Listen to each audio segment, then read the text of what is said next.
In our world today, one of the most sensitive and debated topics is abortion. Today, we have been given 8 unique cases over different circumstances, and we have to decide if abortion is justified or not. As we look at these cases, to decide which of them are ethically justifiable or not, we must first recognize that drawing the moral line is a challenging and very daunting task. It involves grappling with the moral status of the unborn, the civil rights of pregnant women, and the circumstantial features of each situation. Our personal beliefs and predispositions may influence our beliefs, but we must strive to be open-minded and considerate of different perspectives. Let us begin with the first case, where a patient at a state mental hospital is raped and impregnated. The hospital staff refuses to perform an abortion, citing legal and moral grounds against interference with the life of the embryo and fertilization. Here, we encounter a clash between the principles of autonomy and non-maleficence. While respecting the autonomy of the pregnant woman is crucial, we must also consider the potential harm caused to both the woman and the unborn child.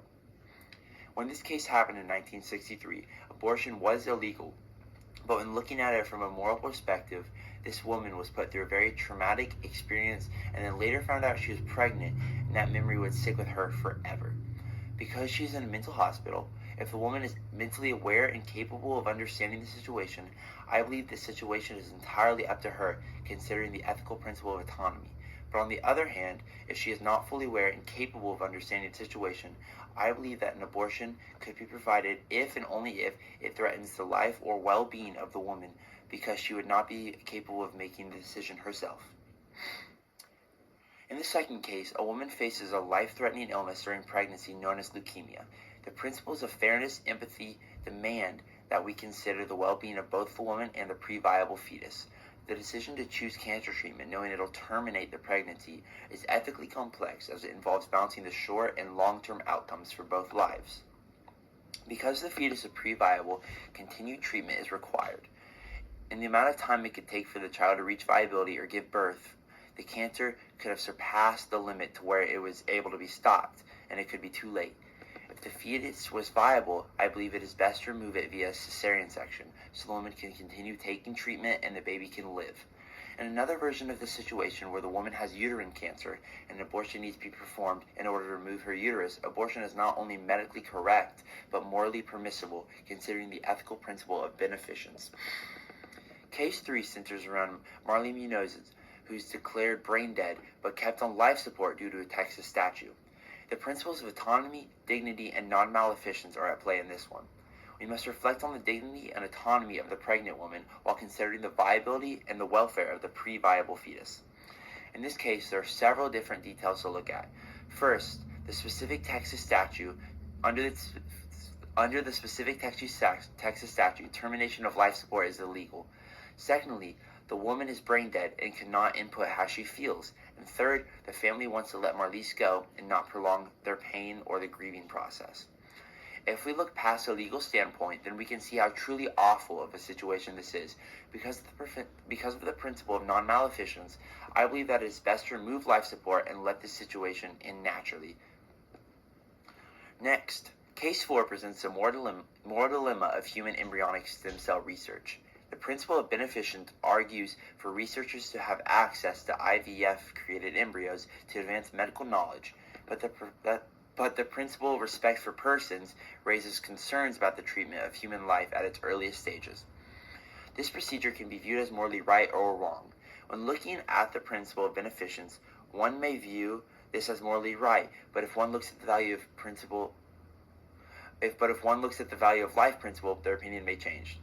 Overall, though this procedure is morally correct because it follows more closely in line with the principle of beneficence and is done to help better many women's chances at a healthy and happy pregnancy, this one could go either way. So the woman who wants to selectively choose her embryos is also in the right.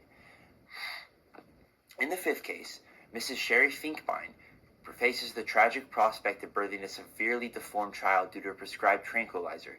The principles of autonomy and non-maleficence suggest that she is in the right to make a decision about her pregnancy considering the potential harm to herself and her child. In this case, abortion was only used as a preventative, though, to birthing a baby who could possibly be deformed and possibly live a bad life, but Finkbein does not definitively know the answer to any of those questions. It is said in other cases where babies have been deformed because of the drug that they were still perfectly mentally fit, meaning that her child could still live a perfectly happy life, which makes this case not morally justified by considering the ethical principles of non-maleficence and respect for persons. In case 6, a young woman living in poverty struggles with an unplanned pregnancy. The principles of fairness and distributive justice are used in this situation considering the economic distress her family would face if she chose to continue the pregnancy. We must weigh her right to education and a better future against the potential harm to the unborn child. In this case, the young boy wants to use abortion as a form of birth control because of a mistake he and his girlfriend had made. This is not a virtuous reason, and because of the principle of respect for persons, the young girl's decision to put the baby up for adoption once born is the morally correct one. The 7th case involves a single woman working in the competitive environment who decides to have an abortion. The principles of autonomy and privacy come into play here.